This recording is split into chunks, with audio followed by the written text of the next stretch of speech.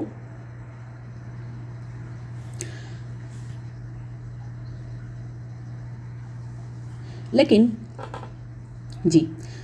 پھر بھی انہوں نے اپنے آپ کو بدلا. کس کی خاطر؟ اسلام کی خاطر، اور مر مٹے اسلام کی خاطر. تو کیا ہم مسلمان ہونے کے باوجود اسلام کی خاطر، اس کی سربلندی کی خاطر کوئی قربانی نہیں دے سکتے؟ اپنا تھوڑا وقت خود اپنی اصلاح کے لیے نہیں لگا سکتے؟ خود کے سیکھنے کے لیے، خود کو باشعور اور سلیقہ مند بنانے کے لیے، اپنے بچوں اور اپنے گھر والوں کی اصلاح کی خاطر؟ تاریخ گواہ ہے اور تاریخ کے اوراق بھرے پڑے ہیں اسلام کی ان بہادر ماؤں، وفادار بیویوں، جانثار بہنوں اور بے باک بیٹیوں کے واقعات سے، جنہوں نے اپنے گھریلو فرائض کے ساتھ ساتھ ایک مسلمہ ہونے کی ذمہ داری بھی بخوبی انجام دی. انہوں نے نہ دن دیکھا نہ رات، نہ پرسکون ماحول دیکھا نہ جنگی میدان. جس طرح بھی ممکن ہو سکا اور وہ جو کر سکتی تھی وہ کر گزری. جن کے پاس علم تھا وہ علم سے، جن کے پاس ہنر تھا وہ ہنر سے، جن کے پاس مال تھا وہ مال سے، جن کے پاس اولاد تھی وہ اولاد سے، جن کے پاس طاقت تھی وہ طاقت سے امت کو فائدہ پہنچایا. جب ان کے پاس اللہ کی کتاب آئی اور اللہ کی وحی آتی تو وہ فوراً اللہ کے ہر حکم کو مانتی، اس کی آیتوں کو حفظ کر لیتی، دوسروں تک ان کو پہنچاتی، ان کو سکھاتی اور ان کی تربیت کرتی. پردے کا حکم ہی لے لیں. جب پردے کا حکم آیا تو دوسرے روز فجر کی نماز میں ہر ایک عورت با پردہ نماز کے لیے مسجد نبوی میں موجود تھی. سبحان اللہ. جب شراب پر پابندی لگا دی گئی اور کہہ دیا گیا کہ اس کے بعد شراب حرام ہے، تو مسلمانوں کی فرما برداری کا یہ عالم تھا کہ جیسے ہی وحی آئی شراب انہیل دی گئی، شراب خانوں میں شراب کے مٹکے پھوڑ دیے گئے. اگر کوئی شراب پی بھی رہا تھا تو اس نے اس کو پھینک دی. کہا جاتا ہے کہ مدینے کی گلیوں میں شراب بارش کی پانی کی طرح بہہ رہی تھی. سبحان اللہ. یہ ہوتی ہے نا اطاعت اللہ کی اور اس کے رسول کی خاطر. اللہ کی راہ میں اپنا پسندیدہ مال خرچ کرنے کا جب حکم ہوا، سورہ آل عمران کی یہ آیت میں لن تنالوا البر حتى تنفقوا مما تحبون وما تنفقوا من شيء فإن الله به عليم. جب تک تم اپنا پسندیدہ چیز سے اللہ کی راہ میں خرچ نہ کرو گے ہرگز بھلائی نہ پاؤ گے، اور تم جو بھی خرچ کرو اللہ اسے بخوبی جانتا ہے. حدیث میں آتا ہے کہ اس آیت کے نازل ہوتے ہی حضرت ابو طلحہ انصاری رضی اللہ عنہ، جو مدینے میں اصحاب حیثیت میں سے تھے، رسول اللہ صلی اللہ علیہ وسلم کی خدمت میں حاضر ہوئے اور عرض کیا، یا رسول اللہ، بیرہا کا باغ مجھے سب سے زیادہ محبوب ہے، مجھے سب سے زیادہ پسند ہے، میں اسے اللہ کی رضا کے لیے صدقہ کرتا ہوں. اور اس طرح کئی صحابہ کرام رضی اللہ عنہم نے اپنی پسندیدہ چیزیں اللہ کی راہ میں خرچ کی. جہاد کا حکم ہوتا تو لوگ خود بھی غزوات میں لڑنے کے لیے شامل ہوتے اور اپنے اہل و عیال کو بھی ساتھ میں لاتے، ساتھ میں مال بھی لے کے آتے. غزوہ تبوک میں حضرت ابو بکر رضی اللہ عنہ اپنا سارا مال لے کر آئے، حضرت عمر رضی اللہ عنہ اپنا آدھا مال لے کے آئے، حضرت عثمان رضی اللہ عنہ 900 اونٹ، 100 گھوڑے اور تقریباً 30 کلو سونا. حضرت عبد الرحمن بن عوف رضی اللہ عنہ 30 کلو چاندی لے کر آئے. حضرت عاصم بن عدی رضی اللہ عنہ 13,000 کلو کھجوریں لے کر آئے. اور ایک انصاری صحابی نے دن بھر محنت کر کے 4 کلو کھجوریں حاصل کی، یعنی کہ ان کی کمائی تھی، دن بھر کی کمائی تھی 4 کلو کھجوریں. انہوں نے 2 کلو اپنے گھر والوں کے لیے رکھ لیے اور 2 کلو رسول اللہ صلی اللہ علیہ وسلم کی خدمت میں پیش کر دی. تو رسول اللہ صلی اللہ علیہ وسلم نے ان کھجوروں کو مال کے ڈھیر پر بکھیرنے کا حکم دیا. یہاں یہ بتانا مقصود ہے مجھے اس واقعے سے کہ جن کو اللہ تعالیٰ نے جو بھی طاقت دی تھی انہوں نے اس کے مطابق اپنا حصہ ڈالا.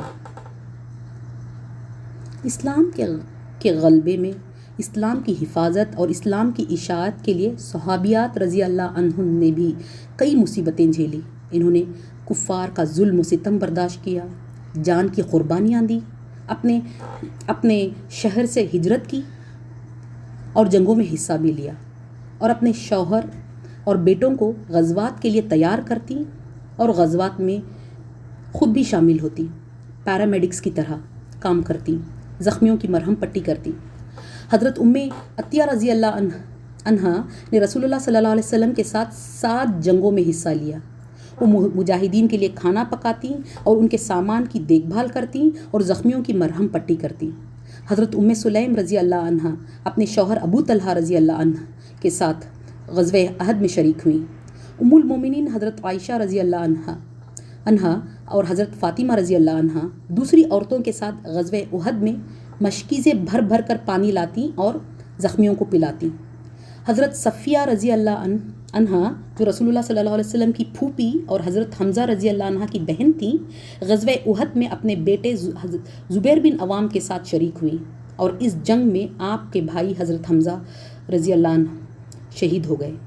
حضرت حمنہ بنت جہش رضی اللہ عنہ اپنے شوہر حضرت مصعب بن عمیر، اپنے بھائی عبداللہ بن جہش اور اپنے ماموں حضرت حمزہ رضی اللہ عنہ کے ساتھ جنگ میں شریک ہوئی.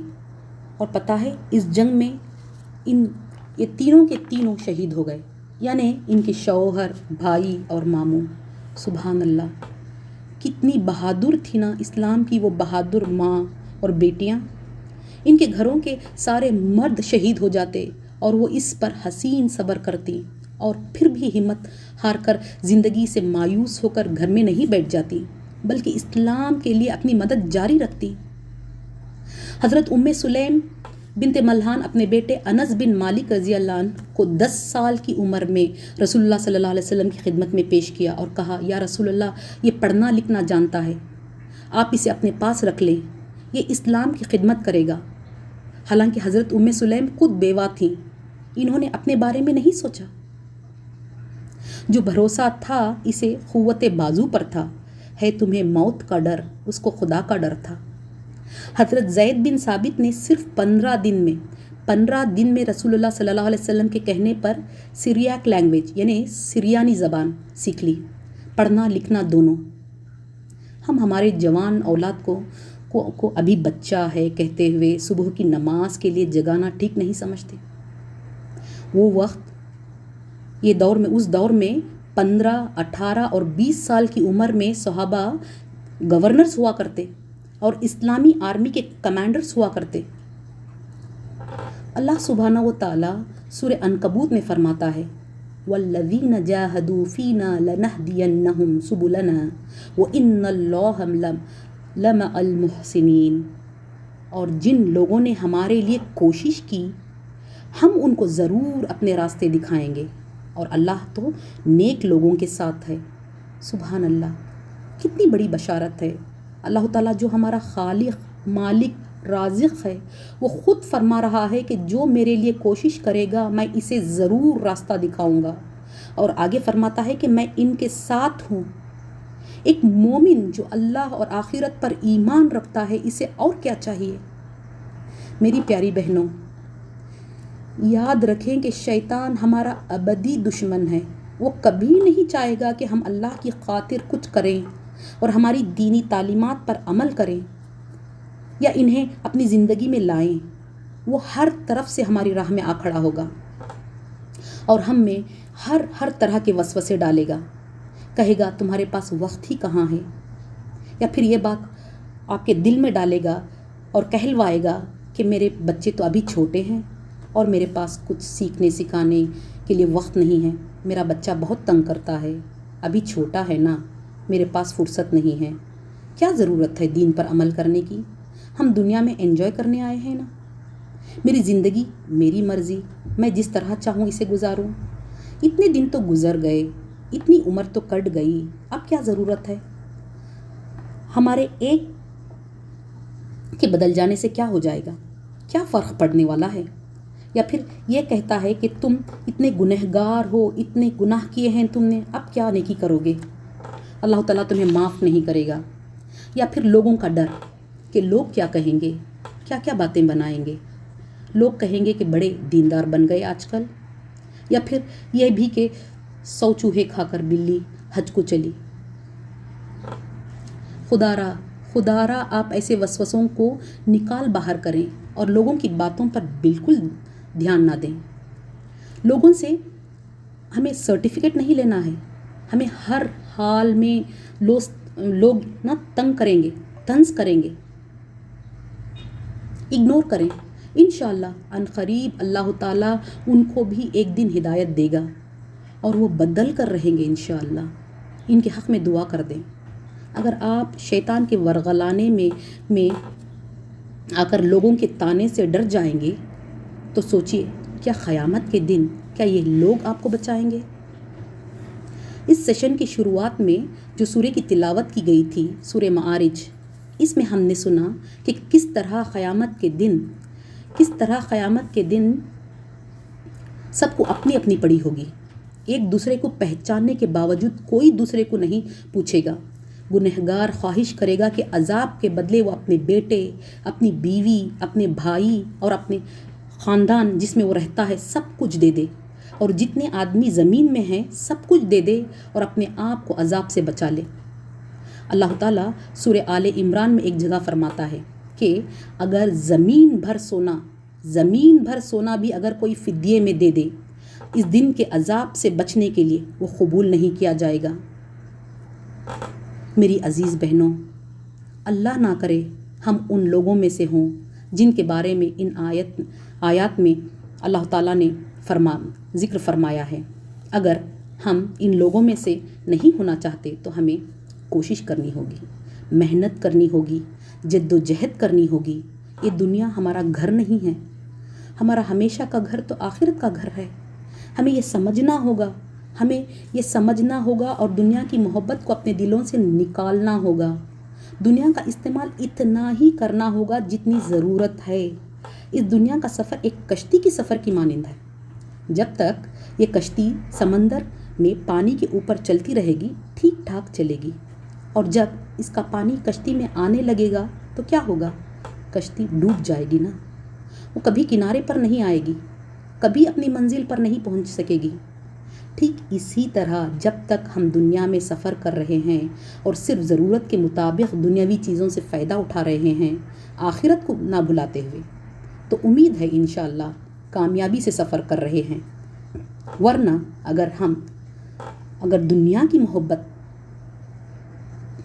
دنیا ہمارے میں سما جائے تو اس کا انجام خطرناک حد تک مضر ثابت ہوگا. حدیث قدسی میں اللہ تعالیٰ فرماتا ہے کہ اگر میرا بندہ میری طرف ایک قدم اٹھاتا ہے تو میں اس کی طرف 10 قدم بڑھاتا ہوں. وہ میری طرف اگر چل کر آتا ہے تو میں اس کی طرف دوڑ کر آتا ہوں. سبحان اللہ، کیسا رحمان اور رحیم ہے نا ہمارا پروردگار. وہ کتنی محبت اور شفقت کرتا ہے اپنے بندوں سے. وہ ہم ہیں جنہوں نے اس رب کو نہیں پہچانا، اس کی صفات، اس کی کوالٹیز کو جاننے کی کوشش نہیں کی. وہ بے حد رحم کرنے والا ہے اپنے بندوں پر، بے حد محبت کرنے والا، معاف کرنے والا، رحمان، رحیم، شفیق، کریم ہے. جب ہم کوئی گناہ سرزد ہو جاتا ہے اور اگر ہم کو اس پر پچھتاوا ہوتا ہے تو وہ معاف کرتا ہے. لیکن وہ شیطان ہے جو اس کی رحمت سے ہمیں مایوس کرتا ہے اور وہ گناہ کرنے پر اکساتا ہے. سورہ بقرہ میں اللہ تعالیٰ فرماتا ہے وَإِذَا سَأَلَكَ عِبَادِي عَنِّي فَإِنِّي قَرِيبٌ أُجِيبُ دَعْوَةَ الدَّاعِ إِذَا دَعَانِي فَلْيَسْتَجِيبُوا لِي وَلْيُؤْمِنُوا بِي لَعَلَّهُمْ يَرْشُدُونَ. اور اے پیغمبر، جب تم سے میرے بندے میرے بارے میں دریافت کریں تو کہہ دو کہ میں تو تمہارے پاس ہوں. جب کوئی پکارنے والا مجھے پکارتا ہے تو میں اس کی دعا قبول کرتا ہوں. تو ان کو چاہیے کہ میرے حکموں کو مانیں اور مجھ پر ایمان لائیں تاکہ نیک راستہ پائیں. اب ضرورت اس بات کی ہے کہ ہم اپنی گہری نیند سے جاگیں، وقت کی نزاکت کو سمجھیں، یہ جاننے کی کوشش کریں کہ اسلام مجھے بطور ماں، بہن، بیوی یا بیٹی کے کیا حکم دیتا ہے. وہ مجھے کیسے دیکھنا چاہتا ہے، یہ نہیں کہ میں اپنے آپ کو کیسے دیکھنا چاہتی ہوں، یہ نہیں، کیا میں ایسی ہوں جس کا وہ مجھ سے مطالبہ کر رہا ہے؟ اگر میں ایسی نہیں ہوں تو میرے میں کیا چینجز لانے کی ضرورت ہے؟ میں اپنے آپ کو اور اپنے گھر والوں کو آگ سے کیسے بچا سکتی ہوں؟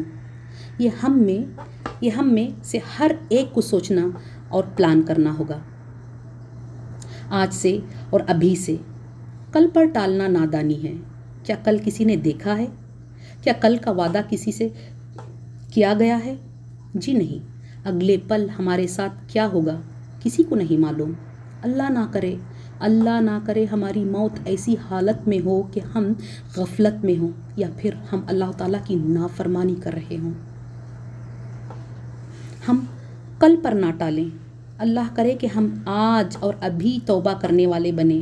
اگر ہم اللہ تعالیٰ کی خاطر اپنے آپ کو چینج کریں اور اس کی خاطر کوشش کریں تو اللہ تعالیٰ ہماری نیتوں اور کوششوں کو دیکھتا ہے۔ وہ غفور اور رحیم ہے۔ ہم جیسے ہی خلوص نیت کے ساتھ صرف اور صرف اللہ تعالیٰ کی خاطر برائیوں سے نیک راستے کی طرف ہجرت کرتے ہیں اور ہم اپنے کیے ہوئے پہ شرمندہ ہوتے ہیں تو اللہ تعالیٰ کا وعدہ ہے ان لوگوں سے کہ اللہ تعالیٰ ان کے پچھلے گناہ معاف فرما دیتا ہے۔ اللہ تعالیٰ کا وعدہ ہے ان لوگوں سے، اللہ تعالیٰ ان لوگوں کے پچھلے سارے گناہ معاف فرما دیتا ہے۔ سورہ زمر میں اللہ تعالیٰ فرماتا ہے، قُلْ يَا عِبَادِيَ الَّذِينَ أَسْرَفُوا عَلَىٰ أَنفُسِهِمْ لَا تَقْنَطُوا مِن رَحْمَةِ اللَّهِ إِنَّ اللَّهَ يَغْفِرُ الذُّنُوبَ جَمِيعًا إِنَّهُ هُوَ الْغَفُورُ الرَّحِيمُ۔ اے پیغمبر، میری طرف سے لوگوں کو کہہ دو کہ میرے بندے جنہوں نے اپنی جانوں پر زیادتی کی ہے اللہ کی رحمت سے نا امید نہ ہو۔ اللہ تو سب گناہوں کو بخش دیتا ہے اور وہ تو بخشنے والا مہربان ہے۔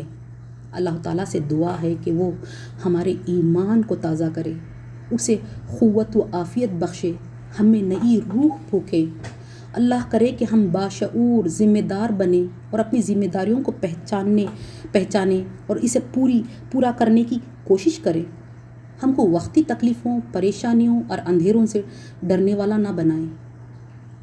عقابی روح جب بیدار ہوتی ہے نوجوانوں میں تو نظر آتی ہے اس کو اپنی منزل آسمانوں میں۔ آخر میں اپنی بات ختم کرنے سے پہلے سورہ احزاب کی یہ آیت رکھنا چاہوں گی جو بے حد قابل توجہ ہے۔ اللہ تعالیٰ فرماتا ہے، ان المسلمین والمسلمات والمؤمنین والمؤمنات والقانتین والقانتات والصادقین والصادقات والصابرین والصابرات والخاشعین والخاشعات والمتصدقین والمتصدقات والصائمین والصائمات والحافظین فروجهم والحافظات والذاکرین اللہ کثیرا والذاکرات اعد اللہ لهم مغفرۃ واجر عظیما۔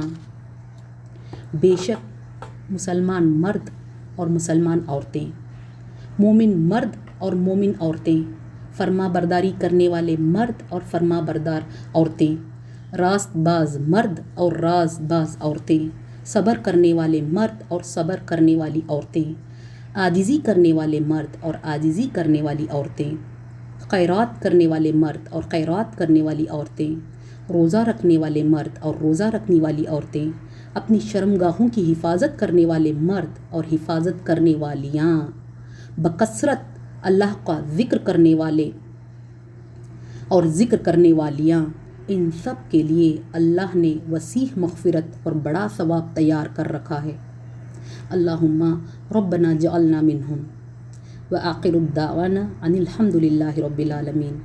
سبحانک اللہم بحمدک نشہد ان لا الہ الا انت نستغفرک ونتوب الیک۔ السلام علیکم ورحمۃ اللہ وبرکاتہ۔